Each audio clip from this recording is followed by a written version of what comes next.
Hi, good morning all. I'm Kumran Subramaniam, metric number 15D8023F1038. I'm the audit assistant 1 for the company. Hi everyone, I'm Rameshwaran Chandramohan. My matrix number is 15D8023F1036 and I'm the audit manager in this company. Hi, I'm Bhavi Kumar Analaginanda Kumar. My matrix number is 15D8023F1056. I'm the audit senior Hi for the everyone, company. I'm Krishna Analikinagesaran. I'm the matrix number is 15D8023F1020 and I am the audit assistant of this company. Okay, good morning team. Today we are going to discuss our mini project on auditing financial statement based on approved auditing standard. We will go through 3 main questions that involve audit procedures, subsequent event, and auditing reporting according to ISA. Let's begin with question 1. Okay. Question 1. Audit issues in Seri Inspirasi Manufacturing Company. The scenario provided is the first one is sudden increase in account receivable. The second one is discrepancies in inventory records. The third one is operating expenses without supporting documents.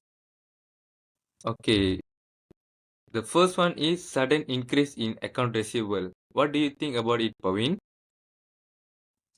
Under ISA 315, identify and assessing risk of material misstatement. The first step is to analyze the cause of the increase. We should review the age receivable listings, compare it with the previous year, and perform analytical procedure to see if it aligns with sales growth. What do you think, Ramesh? Yeah, I think, yes, and according to ISA 505, external confirmation, we can send confirmation letter to selected customer to verify the accuracy and existence of the receivable balances. Okay, the second one is errors in inventory records. What do you think About about the it, error in the Kogilan? inventory record, as an audit assistant, for descriptions in inventory, we need to perform a physical observation as guided by ISA 501. Audit evidence for inventory. We will compare the physical count with the inventory records, review the movement reports, and the test the internal control system then related to the inventory. Wow, good point, Kogilan. We also need to check the cut-off procedure to make sure the purchases and sales are recorded in the correct accounting period. For the third scenario is expenses without supporting document. What do you think about it, Pavin? When operating expenses have no supporting documents under ISA 330, auditors' responses to assess risk, we should perform substantive testing such as inspecting authorization and verifying with vendors. Yeah, right. Ramesh? And if we still cannot obtain sufficient evidence, we may have to issue a qualified opinion because of the scope limitation. In accordance with ISA 705, modification to the opinion in the independent auditor's report. Okay. Fourth one is if fraud is found. If we identify element of fraud, we must respond as per ISA 240. The auditor's responsibilities relating to fraud. We will discuss it with management, inform those charged with governance, and modify our opinion or withdraw if necessary. Okay, let's move to the question 2. Okay. The question 2 is subsequent event IMA Company Sendirian Berhad. Scenario event after 31st December 2023. The warehouse, the Okay, warehouse Kogilan? fire on 10 January 2024. There's as a loss of 500,000. This is a non-adjusting event under IAS 10, even after the reporting period, because it happened after the year end and doesn't related to conditions existing on 31st December 2023. It should be disclosed in notes not adjusted.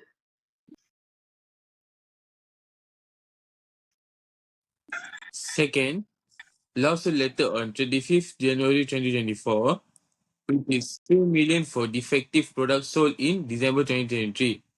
This is an adjusting event because the condition existed before year end. The company should recognize a provision for the liability as per IAS 37, which is provisions, contingent liabilities, and contingent assets. Okay. Customer bankruptcy on 5 August 2024, which is 1 million in debt. This is also an adjusting even because of customer's financial difficulty existed before year end. The company must write off or adjust the allowance for the full debt. What do you think, Kumaran? Exactly. Under ISA 56, sorry, under ISA 560, subsequent events we must perform procedures to identify such event between the reporting date and the auditor's report date. Okay, let's move to the question 3. For the question 3, the audit opinion and ISA 700. First situation is requiring modification of opinion.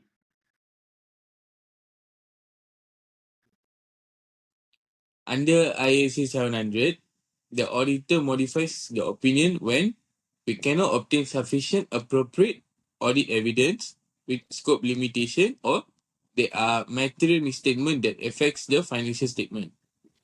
There is independent situations. Amana Bahar going concern doubt.